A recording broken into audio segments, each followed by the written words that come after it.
Baik teman-teman, kembali lagi bersama saya Omen O. Mudah-mudahan kalian semua selalu diberikan kesehatan dan rezeki yang berlimpah. Amin ya rabbal alamin.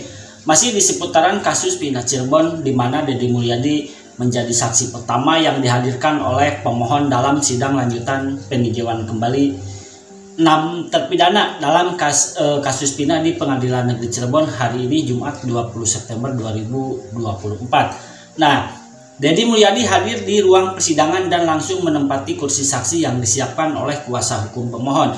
Sidang itu yang dimulai pada jam 10 waktu Indonesia Barat segera diminta untuk memberikan kesaksian. Nah, tanya jawab pun dimulai antara kuasa hukum pemohon dengan Deddy Mulyadi.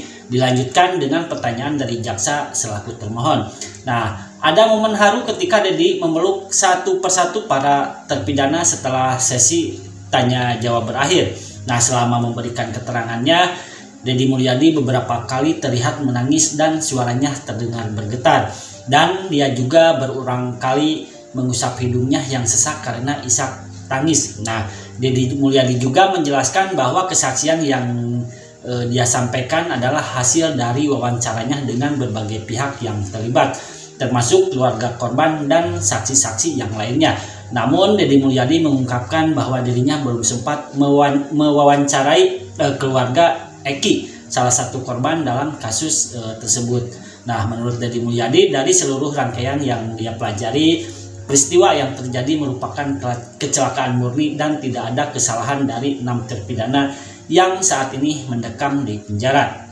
Dan Deddy juga sempat memberikan pesan khusus kepada Ripaldi atau yang akrab disapa Ucil, salah satu terpidana yang dianggap memiliki sifat nakal. Nah, jika nanti para terpidana dibebaskan, Deddy berjanji akan memberi mereka pekerjaan. Dan Deddy Mulyadi juga mengatakan untung keimanan mereka teruji, kalau tidak kuat bisa-bisa bunuh diri. Nah, seperti apa videonya? Yuk kita simak. Let's go. Setelah ke-6 terpidana ini, jika nanti PK-nya dikabulkan dan terbebas, Kang Deddy kerja di tempat saya. Saya gaji tiap bulan biar dia menjadi pribadi yang paripurna. Kang tadi kan sudah memberikan keterangan begitu ya terkait kesaksian. Seperti apa sih yang didengar melalui kesaksian-kesaksian yang sebenarnya sudah sempat curhat gitu ya lewat podcastnya Kang Deddy. Nah, tanggapannya Kang Deddy sendiri bagaimana terkait tadi pandangan yang berbeda dengan jaksa begitu terkait keterangan dari Kang Deddy? Sebenarnya persidangan kali ini paling menarik ya, karena jaksa tidak punya pandangan yang berbeda. Jaksa itu hanya mengkoreksi metodologi saya wawancara. Tapi kan metodologi itu bisa diperdebatkan. Tetapi dia mengkritisi metodologi ketika wawancara Ibu Nining. Tetapi kan wawancara bukan hanya Ibu Nining, banyak orang yang saya wawancara. Artinya metodologi itu bisa gugur dengan wawancara yang lain. Itu kan pandangan dan boleh orang berbeda pandangan. Dan pada aspek-aspek lain jaksa kelihatannya nggak ada yang menentang apapun yang saya sampaikan ya. Bahkan saya ngomong secara hati, Bapak ini sama dengan saya, yang bedanya tugas Bapak memang harus itu hari ini. Tadi juga ada sebuah momen spesial begitu ya yang saya lihat bagaimana setelah memberikan keterangan kesaksiannya Kang Deddy memeluk langsung para terpidana. Bagaimana Kang perasaannya, bisa digambarkan momen tersebut Kang? Ya, saya ini kan anggaplah bapak dari mereka ya, karena saya orang yang dituakan lah. Ya momennya ya sedih lah. Gimana sih orang dilahirkan ke dunia kemudian harus mendekam di penjara seumur hidup tanpa merasa melakukan perbuatan yang dituduhkan dan yang didakwakan. Gimana sih? Udahlah, itu peristiwa hidup yang paling buruk dalam sepanjang hidupnya. Di seumur hidup loh. Kalau penjaranya 5 tahun mungkin masih ada harapan. Penjara 10 tahun masih ada harapan. Jessica 20 tahun ada harapan bisa balik. Ini seumur hidup. Kalau seumur hidup kan hidupnya sudah nggak punya harapan. Satu-satunya harapan adalah PK. Ini adalah pintu terakhir. Orang mempertaruhkan hidupnya itu sekarang gitu loh. Gimana kita tidak merasa tersentuh, tidak merasa sedih? Kalau tidak sedih ya bukan manusia. Ada nggak sih Kang tadi sempat mereka berpesan sama Kang Deddy para terpidana ini, atau mungkin Kang Deddy sendiri yang memberikan pesan untuk para? Ya, mereka berpesan mengucapkan terima kasih pada saya. Itu saja. Dan ini pertemuan yang indah menurut saya, di mana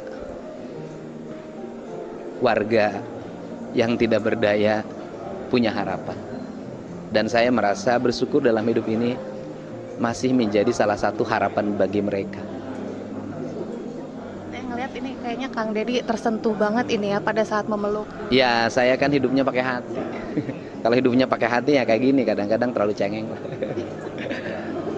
Tapi Kang, tadi ada satu kata-kata yang luar biasa sih pada saat berbicara bahwa ini lebih penting dari sembako karena ini berurusan dengan kemanusiaan. Kenapa bisa seberani dan selantang?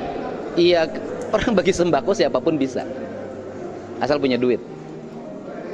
Tapi orang menolong orang dalam keadaan terpidana, tidak semua orang bisa.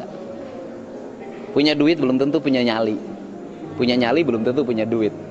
Artinya bahwa saya merasa bahwa menolong ini jauh lebih penting dari apapun. Menurut Kang Deddy, kira-kira mental dari 6 terpidana ini apakah luar biasa? Sangat luar biasa. Pertanyaan siapa sih yang kuat dituduh melakukan pembunuhan dan perbuatan asusila dengan vonis seumur hidup? Siapa yang kuat? Untung nggak bunuh diri juga mereka. Ya kan, artinya bahwa mereka itu termasuk orang yang teruji secara keimanan. Orang yang teruji dari sisi aspek psikologinya, hidupnya. Untung tidak gila juga. Ini kan mudah-mudahan lah mereka pada akhirnya bisa bebas dengan nanti Hakim Mahkamah Agung memutuskan. Ada satu hal yang ingin saya highlight begitu ya. Ini kan selama ini saksi-saksi yang akhirnya mau berbicara di persidangan begitu, sebenarnya pertama kali justru berani melaporkan ke Kang Deddy, bukan ke aparat penegak hukum. Nah, latar belakangnya Kang Deddy sebagai seorang politikus, bahkan pernah menjadi pejabat publik dan sempat duduk juga sebagai anggota DPR. Bagaimana Kang melihat fenomena yang sebenarnya ini, ya gimana ya kalau misalnya bisa dibicarakan, luar biasa sebenarnya? Ya kan begini. Kan kalau ke saya mungkin lebih mudah untuk bertemunya dan tidak memiliki beban psikologi kan gitu. Dan kemudian dia beranggapan saya bisa mencari jalan terhadap kesulitan yang mereka miliki karena mereka kan rata-rata percaya pada saya karena lihat medsos gitu loh. Nah kemudian ya saya bersyukurlah menjadi orang yang dipercaya menjadi tempat curhatnya warga.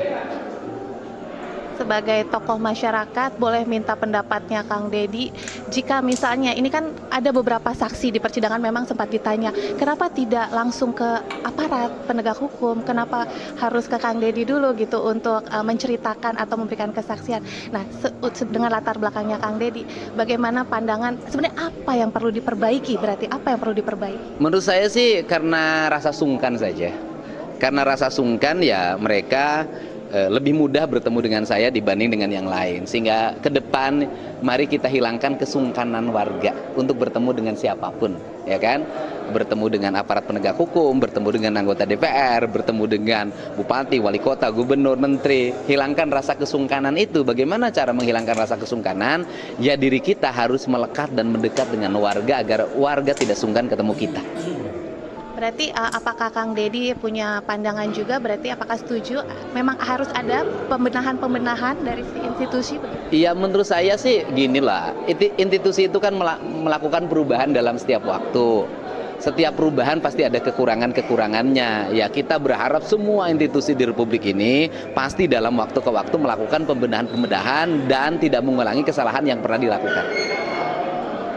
Karena yang paling pertama nih ya Kang Deddy justru yang dari awal melakukan penelusuran langsung ke TKP, bahkan banyak saksi-saksi yang berbincang atau bersaksi langsung dengan Kang Deddy.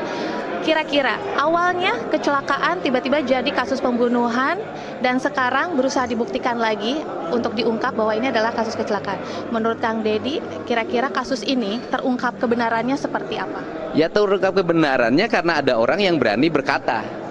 Ada orang yang berani diwawancara dan ada orang yang berani menyatakan kesaksiannya adalah benar di depan notaris yang pada akhirnya berani bersaksi di pengadilan. Nah ini kan semuanya bertingkat. Nah bertingkatnya itu ada tradisi orang Sunda itu, termasuk orang Cirebon juga kan Sunda Cirebon, yaitu orang kita ini kalau sendiri nggak pernah berani, tapi kalau banyakan nyalinya nanti tinggi. Berarti mulai berani akhirnya banyak saksi-saksi yang muncul ini karena dimulai. Orang Indonesia itu harus dimulai. Kalau nggak dimulai nggak akan ada yang berani. Karena dimulai akhirnya orang semuanya punya nyali. Kan di Indonesia biasa punya nyali kalau rame-rame. Tapi menurut Kang Deddy sendiri, apakah kasus yang sebenarnya terjadi di 2016 silam ini akan benar-benar terungkap, Kang? Apakah ini peristiwa pembunuhan atau... Kasusnya kan sudah terungkap, ya kan? Tinggal putusannya. Nanti kalau putusannya itu adalah mereka dibebaskan, maka ini kesempatan bagi Polri untuk melakukan penyelidikan ulang. Nah, nanti kalau sudah dilakukan penyelidikan ulang, nanti bisa ditemukan apakah ini adalah pembunuhan dan perbuatan asusila atau ini adalah kecelakaan, dan itu urusannya penyidik. Dan penyidik pun sekarang kan sudah terus melakukan penyelidikan. Kan saksinya sudah pada diperiksa di Bareskrim. Saya pikir ya mungkin sebenarnya mereka tuh udah senyum sih. Gitu. Kita ini ngobrol kan bukan hanya ketika ngobrol dinas. Coba ngobrol secara pribadi. Pak, udah deh kesimpulannya sama. Saya udah ngomong dengan beberapa orang, dengan yang punya otoritas, tapi ngomongnya pribadi gitu loh.